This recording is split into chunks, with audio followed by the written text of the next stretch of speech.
Hey, say hi. Hi everybody! Look at our Ong Choy, whatever it is. Yeah. Right. Hi, everybody. So in this segment of the video, welcome back to our garden again. And today, this segment of the video, we're going to focus on the Ong Choy. I make the previous video kind of long, so I want to focus on a shorter video and really emphasizing, or at least concentrate on this one subject and one plant. All right.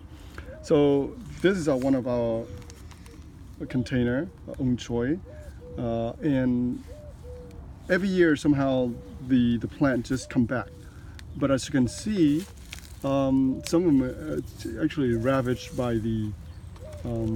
Put it here for me, son.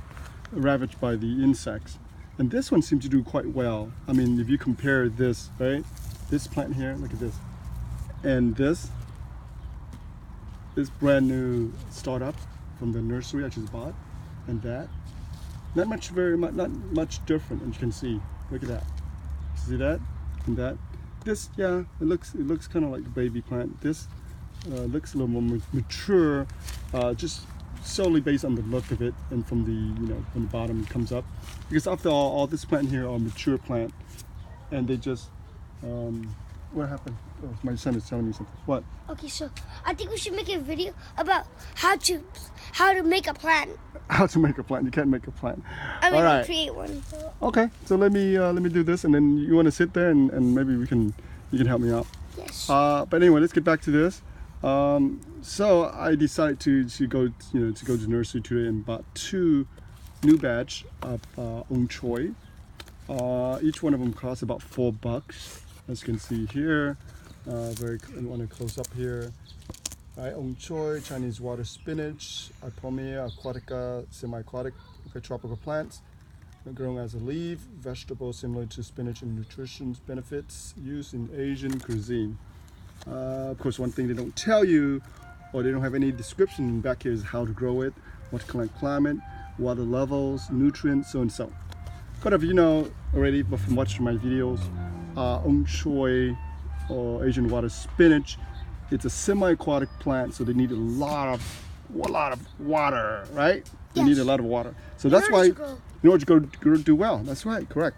So that's why we're growing in this container, so we can control the water level. As you can see here, 2 inches above the container, we had holes, but below that, the water will stay at least 2 inches in the container, and then the water will continue to wake up, or the roots will come down and pick up the water.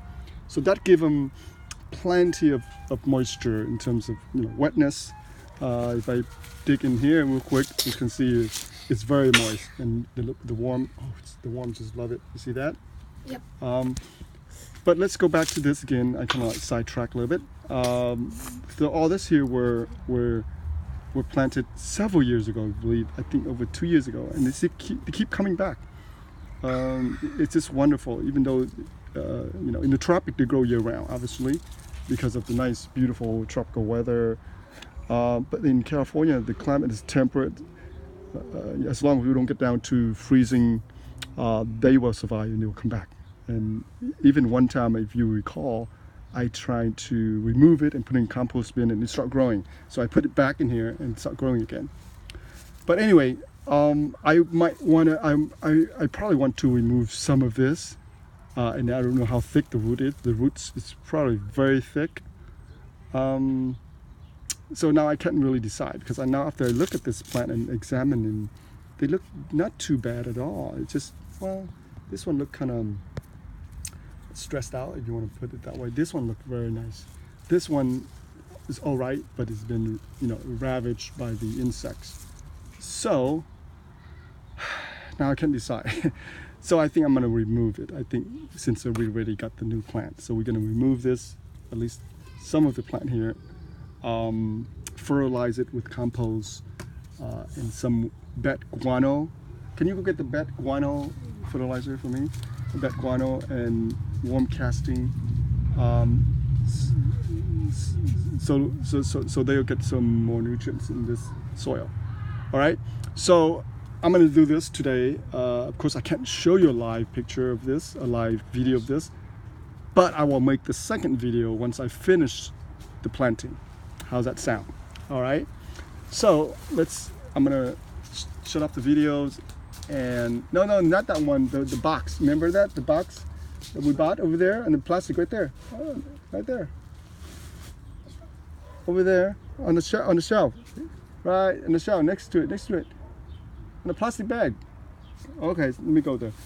All right. So we'll come back once we finish planting all this in here. We'll come back to make a second segment of the video on the Ong Choy. Okay, come on, let me show everybody that real quick before we turn off the video. So this is one of the here, bat guano.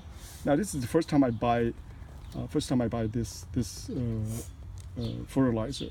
So you can see here it's 9:1 in terms of the breakdown nutrients. I believe nitrogens, NPK, nitrogen, phosphorus, and potassium. So it has a very high level of nitrogen. So that will keep, the green leaves growing very nicely. As you can see here, I want to give you a close-up shot on that. See that? 9% nitrogen, organic, and of course phosphate 2%, and potassium 1%. Right? That's how you read it when every time you see the sign like this, unless it's indicated differently. Unless it indicates calcium, and whatnot. All right.